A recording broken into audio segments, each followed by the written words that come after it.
Hello, welcome back to the channel. In today's video, I am bringing you a video on how to start a budget. So if you have thought about starting a budget, but you don't know where to start and you become overwhelmed with the thought of it, just keep watching this video because I'm going to show you exactly where to start. Okay, so you just follow along with me and you input your numbers and then you'll have a good budget.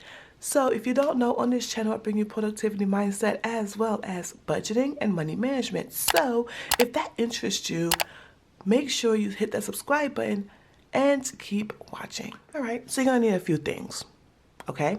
First thing that you're gonna need is something to write on. Paper, sticky note, but I like a notebook or a planner or something of that sort so I can always go back to it and keep track of my budget.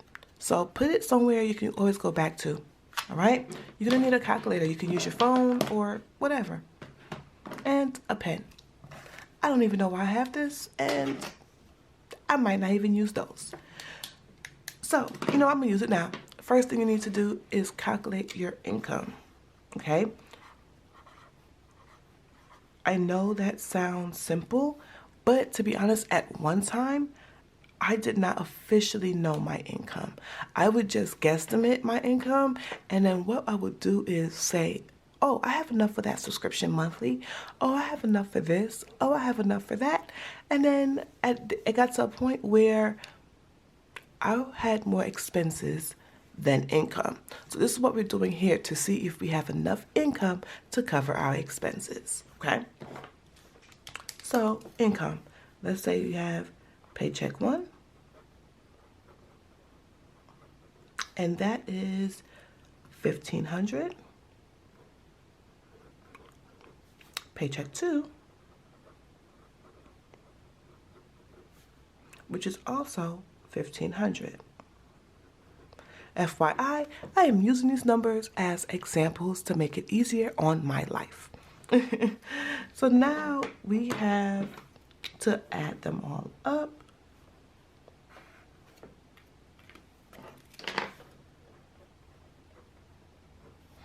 And that is a $3,000 monthly, okay? So next we have expenses, okay?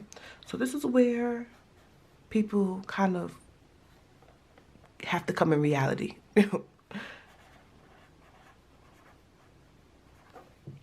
Okay, so here we go. Expenses. Think of your bills, okay? Think of all of the bills that you currently pay. All right, for the average person, I'm gonna say average. Some people, we have either rent or mortgage. Okay, you might have phone. You might have car note. You might have car insurance. So rent, phone, internet. I'm gonna do one more. What else? Electric. Okay, so the next thing I want you to do is find out the due dates for these items, okay? So the rent or mortgage might be due on the 1st.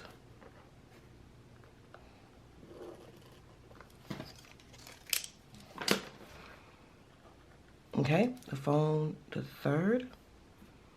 The car note might be due on the 15th. The insurance is due on the 20th. The internet is due on the 21st, and the electric is due on the 27th. Okay, so there go our bills. So our rent is 1,000. No, it's not. It's 500 because we don't even make that much. All right, so we have 500. The phone is 70. Car note is 250. Insurance 75. Internet is $55. And then electric is, let's say it's electric and gas or water together. It's $125. I'm just saying. So now what you need to do is you need to add these up, okay? You need to add it up. 500 plus 70 plus 250 plus 75 plus 55 plus 125. Okay? We're at 1,075.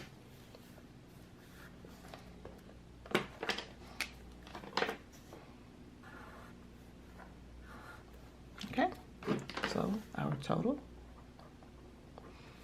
is 1,075. Our balance, okay, so we have 3,000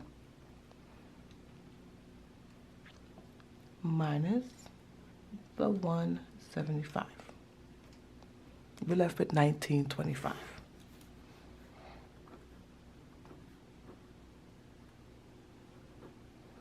Okay, so now you have to decide what you want to do with this balance, okay? This is the balance for the entire month, okay? So if you get paid, if you're going to look at it by the paycheck, okay, you would divide that by 2. So you'll have 962 left over after each paycheck, depending on how you pay your bills. So if the 1st through the 15th bills is covered on paycheck 1 and then the other one's paycheck 2, yeah, 1 month you'll have a little less than the next, but whatever. Okay, so yeah, now you need to come up with any money that has to go out to anything else. So let's say, for instance, you have some debt. Okay, so we have credit card. We have 3 credit cards.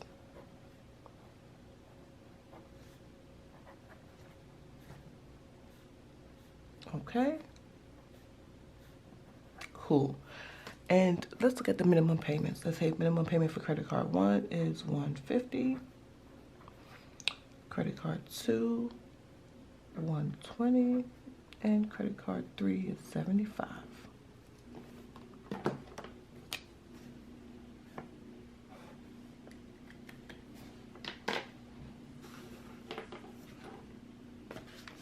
All right, let's go ahead on, add it on up. 150 plus 120 plus 75.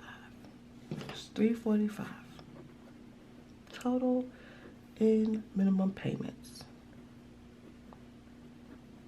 Okay, so out of,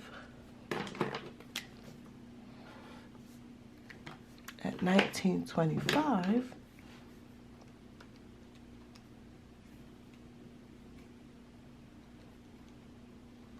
we have 1,580 left. Okay,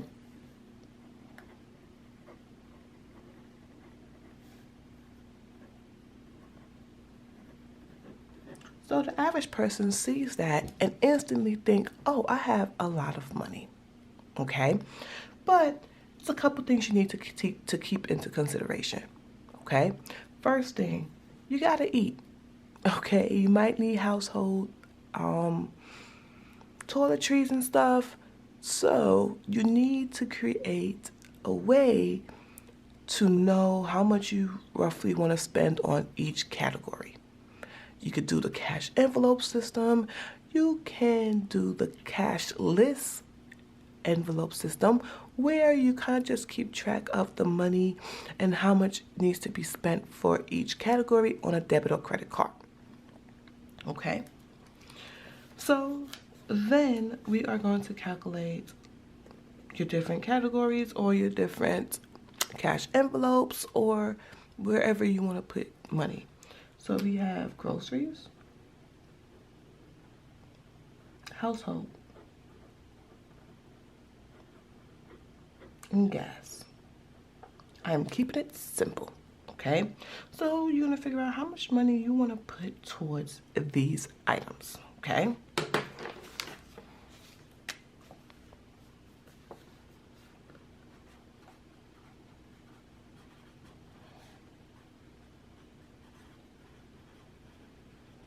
Okay.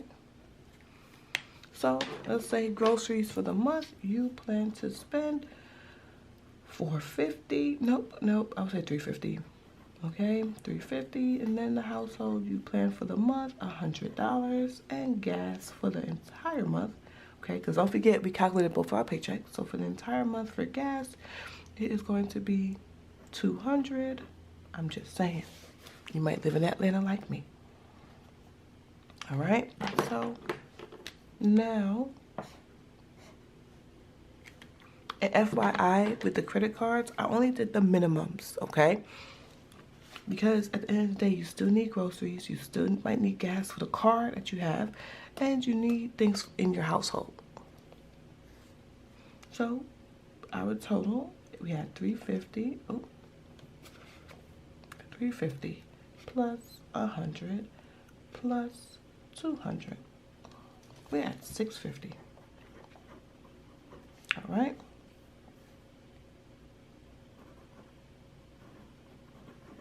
And now our balance is $1,580 minus the $650. We're at $930. Okay, so now you need to know, what do you need to save? How much do you need to save, and how much you need to put more towards this debt? So if you notice, these minimum payments are fairly high. So that means you have a high balance.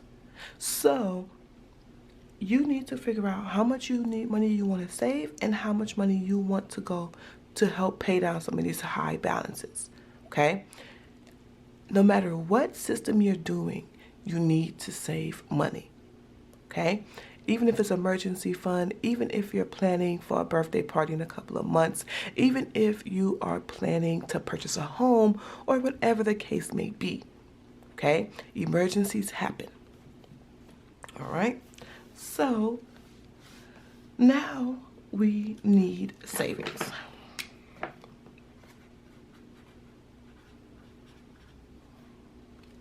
Okay? So emergency fund.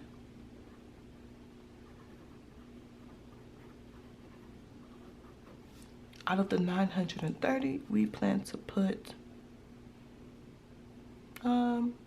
let's see. We're gonna do 400. Okay? And then for the debt, I'll just put it right here. Right?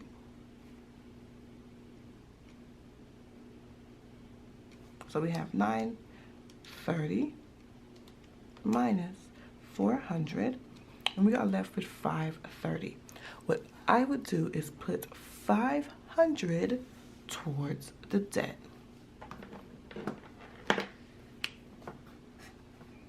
And then I would leave $30 as a buffer in the account. In the account.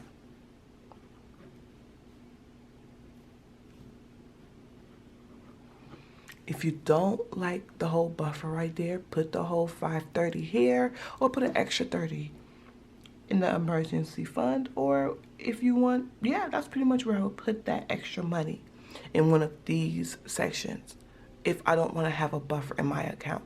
If I feel like I'm going to spend that buffer on something I don't need. So let's recap really quickly. We have our income, our expenses, as well as our credit cards. Our variable expenses, so it might be groceries, because that might change because of inflation. Household, because one month you might not need that much. And we have gas that goes into the car.